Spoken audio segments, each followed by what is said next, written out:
So the Malolos Constitution introduced democratic processes, but power largely remained with the elite, influencing both colonial and post-colonial governance. Next, the grant of the independence. So, the granting of independence in 1946 and the rise of the republic are mentioned along the 1935 Constitution. So, the Philippine independence was granted in 1946, following the 1935 Constitution, marking the official rise of the republic. So, next, the characteristics of the democracy. So, the democracy is characterized by the dominance of class interest, the influence of the American model, and the impact of American dominance in the Commonwealth era. So, Philippine democracy was shaped by class interests and heavily influenced by the American model during the Commonwealth era. Next, challenges to democracy. So, noting challenges faced by the democracy, the again, challenges to democracy. Noting challenges faced by the country's democracy, including the imposition of martial law, curtailments of civil liberties, suspension of habeas corpus, and the deferral of elections, as well as the suppression of activists. So, the Philippine democracy was challenged like martial law, limited civil liberties, suspended election, and the suppression of activities. Next, the political reform and the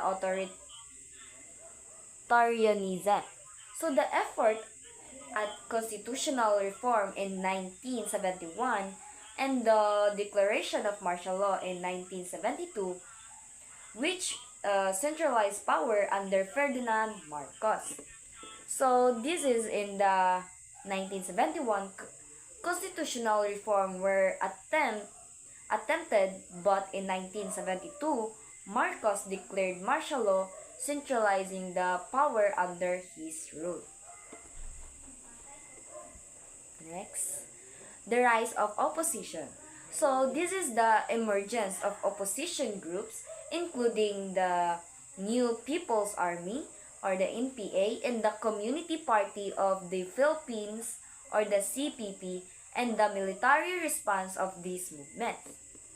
So, opposition groups like NPA and CPP grew during Marcos' rule, leading to military efforts to suppress them. Next, the EDSA People Power Revolution. So, this is the EDSA People Power Revolution, highlighting its significance as a peaceful uprising that led to the end of the Marcos rule. So, this is the EDSA Power Revolution was peaceful uprising that ended Marcos rule, restored democracy in the Philippines. And the last one. So, the political landscape in the Philippines, particularly focusing on the post-Marcos era and the challenges faced by the Aquino presidency.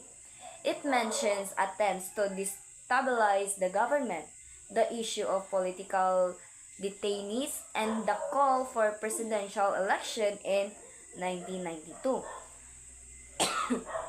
So, the concept of democratic deficits to describe it is to describe the gaps of the and shortcomings in the pursuit of democracy since the American occupation, noting the democratic invention have often fallen short of ideal outcomes, and questioning why these deficits have persisted.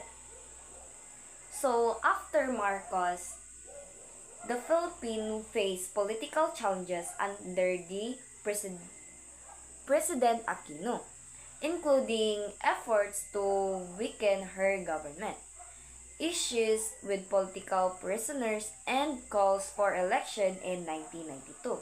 Despite efforts to build democracy since the American era, democratic deficits, gaps between ideals and reality, have persisted, showing ongoing struggle to achieve true democratic progress. And that's all. Thank you.